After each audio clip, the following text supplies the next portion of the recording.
ประชาชนเดือดร้อนเพราะฟาร์มหมูปล่อยขี้หมูไหลลงใส่แม่น้ำลักของประชาชนใส่กินใส่ดื่มใส่อาบและใส่ประกอบอาชีพต่าง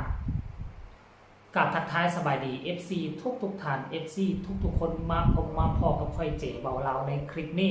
เป็นเรื่องราวที่เกิดขึ้นเนาะซึ่งเรื่องราวแบบนี้มันบ่ได้เกิดขึ้นแต่สถานที่นี้สถานที่เดียวมันเกิดขึ้นหลายม่องหลายที่หลายแห่งแต่ว่าประชาชนเว้าบ่ได้ไอบ่ดังก็เลยมิดเงียบไปอดทนกับกินเหม็นปัญหาต่างๆเหล่านี้ซึ่งหน่วยงานที่เกี่ยวข้องก็รับหูรับตาบางครั้งไปเบิ่งแล้วกลับคืนมาก็บ่มีการแก้ไขบางครั้งไปเบิ่งแล้วถือเขายัดซองข่าวใส่กลับคืนมารายงานลาวรายงานนายว่าถูกต้องแล้วบอกเขาแก้ไขแล้วอีกเจ้าหน้าที่เขาก็แก้ไขแล้วก็มิดเงียบไปก่อนจะไปลงเลิกเรื่องราวเหล่านี้ว่าอยู่เมืองใดแขวงใดม่องใดพวกเขาจึงคอยมาลงกันเนาะทักทายสบายดีมื้อนี้ในตอนเศร้าๆเนาะ FC ของเจบอลลาวทั้งสองฟังโขมเนาะในซ่องความเชื่อคลิปนี้พวกเขาเชื่อว่าหลายบ้านเนาะความเชื่อของพวกเขาวันนี้ว่าหลายบ้านยังมีผลกระทบแบบนี้แต่ว่าบ่ได้รับการแก้ไขแต่ถ้ากรณีว่าเรื่องนี้แม่มันอยู่ใกล้ตัวเมืองมันอยู่มอจุดสูงก็จะได้ให้รับความสนอกสนใจจากหน่วยงานที่เกี่ยวข้องและเข้าไปแก้ไขอย่างกระทันหันดังที่ค่อยเคยเห็นอยู่ทั้งหลวงพระบางเนาะมันมีฟาร์มหมูตัวหนึ่งที่เฮ็ดใส่แม่น้ำเขาเอิ้นแม่น้ำสายลักแม่น้ำเป็นแหล่งการท่องเที่ยวทางผู้ชมอยู่ที่น้ำดงหลังจากมันทรงกินเหม็นไปต่างๆนานาแล้วไทยบ้านก็มีการประท้วงเพราะว่าอยู่ทั้งลุมมันมีโรงแรมบ้านพักอีกอย่างต่างๆนานาทางโรงแรมบ้านพักเป็นตัวตั้งตัวตีไปรายงานแล้วก็ได้จัดการในที่สุดฟาร์มหมูตัวนั้นก็ถึงยุบไปได้อันนี้นายทุนต่อสู้กับนายทุนแต่ว่าเหตุการณ์ที่จะเอามากล่าวเอามาเว้านี่เป็นเหตุการณ์หนึ่งที่เกิดขึ้นอยู่ตามร่องน้ำแจ้งร่องน้ำแจ้งนี่ตามฟังเสียงเว้าเสียงว่านี่ถ้าบ่แม่นไสสมบูรณ์ก็น่าจะแม่นไสยบุรีตามผู้ชมเนาะดังที่คลิปนี้ที่พวกเจ้ากำลังจะเห็นเจ้าของคลิปนี่เพิ่นเป็นไทยบ้านเพิ่นก็ออกมาระบายและพร้อมถ่ายคลิปให้เห็นว่ามันมีฟาร์มหมูอยู่เทิงบ้านน้ำแจ้งนี่อยู่ล่องเทิงและ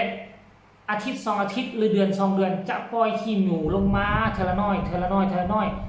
จากน้ำที่มีปูป่าหน้าน้ำประชาชนใส่เป็นบอนทำมาหากินอยากกินปูก็ลงไปอยากกินปลาก็หาแห่ไปว่านแต่ว่าหลายมื้อหลายเดือนหลายปีน้ำกลายเป็นน้ำเน่าเสียน้ำบ่ไหลน้ำอุกน้ำอังสมเนาะไปเบิ่งคลิปนี้สะก่อนความเดือดร้อนจากประชาชนแล้วจึงมาพ้อกันในช่วงต่อไปขั้วข้ามน้ำแจงอยู่บ้านน่ะโหไตคุมสีเด้อคาสิมาจาไข่บ่เบียงเบียนให้เห็นหู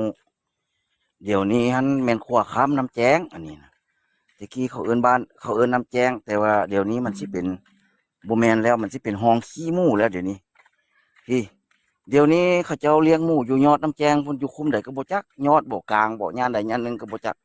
ป้าสนสองฝากฟังน้ำแจงนี่เดือดร้อนบ่มีน้ำใส่บ่มีน้ำอาบบ่มีปูปลาหน้าน้ำสัตว์น้ำถังเบิดนี่ถังน้อยใหญ่ดับหรือว่าสูญพันธุ์เบิดแล้วเพื่ออยู่ทนกับขี้หมูบ่ได้นี่งัวควายกินน้ำนี่ก็ตายมันตายหลายตัวก็งัวไถบ้านค่อยมันทนต่อเค็มความเบื่อความเมาอันนี้บ่ได้คันบ่กินก็บ่ได้หิวน้ำบัดเนี่ยเป็นจังซั่นนี่อันนี้ทางเบื้องลมนี่ดำเขี้ยวไปเบิดแล้วน้ำเขี้ยวๆนี่สิลืมซึมไปน้ำดินแล้วไปหาน้ำช้างป่าส่วนชาวบ้านนี่นะระดูดขึ้นมาแล้วก็มาอาบมาล้างผักล้างมีล้างถ้วยล้างบวงกระเปียกกระซุมอยู่หั่นก็กินไปเป็นพิษเป็นภัยให้ผู้เล็กเด็กน้อยเจ็บท้องหลงท้องคอกท้องหรือต่างๆนานาอันนี้วิงวอนเบื้องถึงเบื้องสูงเด้อผู้ใดภาคส่วนที่เกี่ยวข้องให้ลงมาอธิบายให้ประชาชนฟังแด่มันเป็นหยังมันจึงเป็นแบบนี้เป็นหยังจริงว่าอันมีขี้มูกไหลมานำน้ำมันแต่ละเดือนละมาแต่ละเดือนละมาเดี๋ยวนี้เฮ็ดให้สัตว์ทราบว่าสิ่งสัตว์น้ำนี่ตายเบิดนี่ประชาชนดำรงชีวิตอยู่นี่แต่ดึกดำบรรพ์ปลาสิกินก็บ่มีอึดยากมากแค้นมีเงินเท่าใดก็คนไปซื้ออยู่ตลาดนำพวกเขาห้างเขามีพุ่นเขาเฮ็ดเลี้ยงปลาอยู่ไกลๆเฮ็ดมาขายคันมาเลี้ยงอยู่บ้านเฮาก็เลี้ยงบ่ได้ดอกคนรักกินเบิดคันอาศัยกินธรรมชาตินี่ก็เป็นจังซี่พี่น้องเอ้ยให้ลงมาอธิบายให้ประชาชนฟังแด่ภาคส่วนเกี่ยวข้องที่มีหน้าที่รับผิดชอบเกี่ยวกับอันนี้นะหรือว่าสิ่งแวดล้อมว่าเขาเอิ้นนะข้อยก็บ่เคยฮู้ข้อยก็บ่เคยเห็นดอกสิ่งแวดล้อมนะจากหน้าตาแบบใดมันเป็นแนวใด เดี๋ยวจะสู้เว้าให้ค่อยเด้อว่าอันเจ้าเว้าหันถึกแล้วเราบ่ควรสิเว้าบ่ควรสิลงจังซี่นะอย่าสู้มาเว้าเด้อว่าแบบนี้คันบ่ลงเฟซสิไปลงหยังบ่เว้าอยู่ไหนนี่สิไปเว้าอยู่ไสสิเฮ็ดคำฮ้องไปหาไผก็เห็นทุกคนซะนะอันนี้ก็มาขอเปิดเผยให้ชาวบ้านชาวเมืองหรือว่าอันภาคส่วนที่เกี่ยวข้องรับรู้แล้วเอามาอธิบายฟังแด่เป็นจังซี่มันความเดือดร้อนนี่มีต่อหน้าไปนี่สิเป็นห้องขี้หมูสิเป็นพิษเป็นภัยระยะยาววันซะเป็นผลสะท้อนต่อลูกต่อหลานต่อๆไปพุ่นแหละคันถ้าบ่มีการแก้ไขบ่มีการปรับปรุงปัญหานี้นะเอาไว้ซ้ำนี้เด้อมาเบิ่งนำกันจนซิ้วจนเขียวมันไม่หยังมันสิมาอยู่ได้เหม็นฮอดถึงพี่เหม็นขึ้นมาฮอดถึงพี่ พวกเจ้าเห็นหรือยังข้างหน้าน่ะอยู่สายน้ำอูน่ะอยู่เมืองปากอูนี่มีฟาร์มหมูประมาณแห่ง2แห่งปล่อยลงซ้ำแม่น้ำลักซุ่มเฮาลงไปอาบน้ำมันน่ะความเหม็นมันยังแพร่ลามมาเป็น3-400 เมตรขนาดลงน้ำใหญ่ได้แล้วอันนี้เป็นน้ำห้วยน้อยๆความกว้างของน้ำประมาณ4-5 เมตรเป็นน้ำห้วยน้อยแบบนี้นะลงมาใส่ก็ที่มีแต่ตายกับตายแหละสัตว์สาวาสิ่งท่านผู้ชมบ่ต้องเว้าอันความเหม็นนี่บ่ให้เว้าเลยความเหม็นบ่ให้เว้าเพราะฉะนั้นแล้วหน่วยงานที่เกี่ยวข้องนี่นะโดยเฉพาะคือกรมปศุสัตว์บ่หรือหน่วยงานกสิกรรมบ่ผู้ที่ควบคุมเกี่ยวกับการเฮ็ดฟาร์มหมูฟาร์มเป็ดฟาร์มไก่ควรเนาะก่อนที่จะอนุญาตก็คือว่าเห็นมาประเมินเด้นะมาประเมินเบิ่งสถานที่เขามาประเมินเบิ่งเฮือนหมูเฮือนอย่างต่างๆเฮือนเพาะเลี้ยงของเขามันได้มาตรฐานบ่คือว่ามีหน่วยงานแบบนี้มาประเมินก่อนจะอนุญาตให้เขาก่อนจะเฮ็ดใบอนุญาตแต่พวกเจ้ามาประเมินแล้วพวกเจ้ามาประเมินแนวไหนก็บ่เข้าใจแล้วเป็นหยังจึงปล่อยให้มีเหตุการณ์แบบนี้จึงปล่อยให้มีการปล่อยขี้หมูลงใส่น้ำคันถ้าบ่ฮู้ทุกมื้อนี้มันเป็นโลกาภิวัตน์โลกโซเชียลพวกเจ้าก็ควรแหน่ก็เข้าใจว่ายุคพวกเจ้าไปเรียนอยู่โรงเรียนบ้านเฮาน่ะไปเรียนน่ะมันบ่มีแนวนี้เด้มันบ่มีเรียนดิบเรียนแดงกันแล้วความสามารถความรู้อาจจะบ่หลายแต่ว่าทุกมื้อนี้ทุกคนมีโทรศัพท์ควรจะเข้าไปเบิ่งโทรศัพท์ของตนเองควรจะเบิ่ง YouTube มันมีสอนเต็มบ้านเต็มเมืองว่าควรจะเฮ็ดจังได๋การสร้างฟาร์มหมูเฮ็ดจังได๋จะบ่ให้ระบบนิเวศมันเสียหายบ่เกิดน้ำเน่าน้ำเสียเข้าเบิ่งบ่ฮอดชั่วโมงพวกเจ้าก็ได้ความรู้เพิ่มแล้ว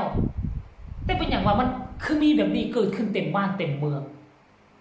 บ่มาละศูนย์ท่านผู้ชมเนาะบัดผู้ตกเป็นข้อห้ายผู้ใดประชาชนตาดำๆต้องอดทนกินน้ำเน่าอดทนกินน้ำเหม็นโอ้ยอมบ้านเฮานี่อำนาจเงินนี่มันหลายค่อยเคยเจอมาแล้วเวลาไปกวดนี่บ่ต้องย่านมึงเฮ็ดผิดไปโลดเฮ็ดผิดไปคนจีนน่ะทุกคนที่มาเฮ็ดธุรกิจอยู่ในลาวมันฮู้เลยว่าบ่ย่านมาโลด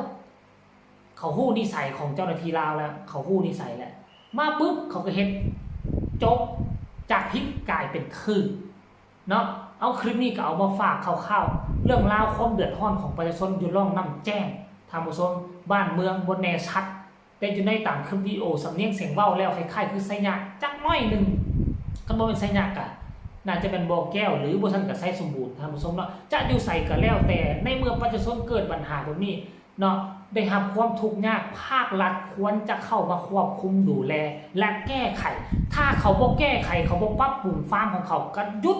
ใบอนุญาตของเขาทันทีถ้าเป็นประเทศไทยเห็นแบบนี้ถ้าเป็นประเทศลาวของพวกเขาหยุดด้วยอันนี้จากภาครัฐจะหยุดเขาหยุดด้วยอันนี้แล้วก็จบคลิปนี้ฝากไว้สำนี้แหละเนาะบ่เว้าหลายสบายดี